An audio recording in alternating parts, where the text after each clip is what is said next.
My brothers and sisters in Islam, in the final moments of life, when the soul is finally coming out of a person's body, it is at that very moment that you will realize nothing in this world is of any value and worth to you. At that moment when the soul is coming out, what does your wealth mean to you? Nothing. Your cars, your businesses, your friends, your family, all of these matters will have no value and no worth. In the final moments of life, you will realize that the only thing that has value and worth are your righteous actions and your good deeds, your salat and your Quran and your relationship with Allah subhanahu wa ta'ala.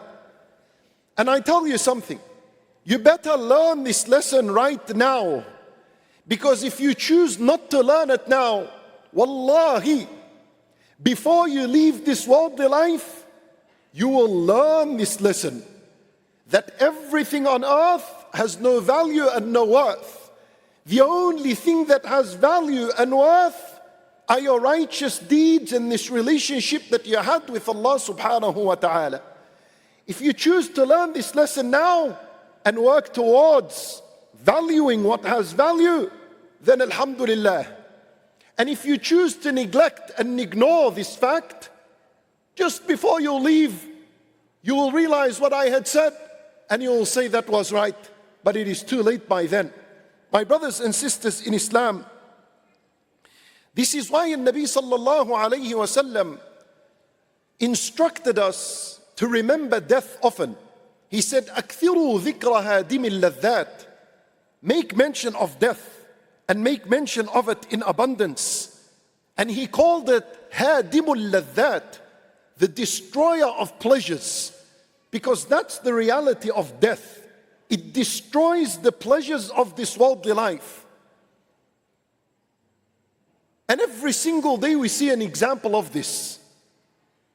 This worldly life is a fake enjoyment. Every pleasure you engage in becomes destroyed, and you see it in this life how fake it is. I'll give you an example. Allah Azza wa Jal, when He described this worldly life, He said, وَمَا الْحَيَاةُ الدُّنْيَا إِلَّا مَتَاعُ الْغُرُورِ. You all know this part of the ayah, that this worldly life is nothing but a deceptive enjoyment. It's a fake, false enjoyment.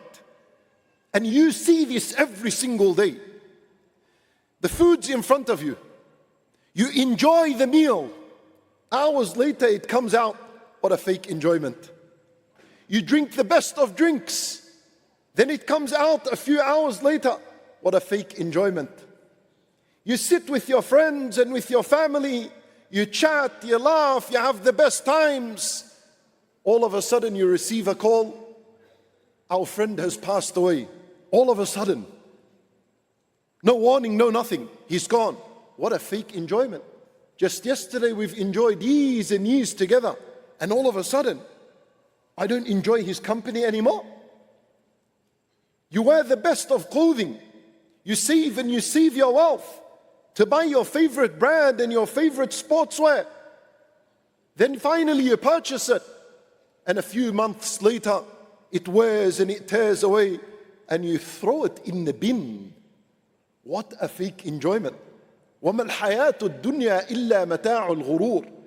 The very same things that we enjoy on earth, Allah subhanahu wa ta'ala made them the thing that we see the fakeness of this worldly life within.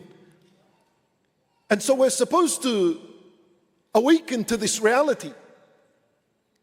And the more you know that this worldly life is a fake enjoyment, and that one day you will also be cut off from these worldly pleasures, there will come a day in which you will no longer eat, you will no longer drink, you will no longer be clothing yourself and dressing yourself, you will no longer be meeting with friends and going with this person and that person, you will no longer be taking this phone out to check your social media and go through reel after reel.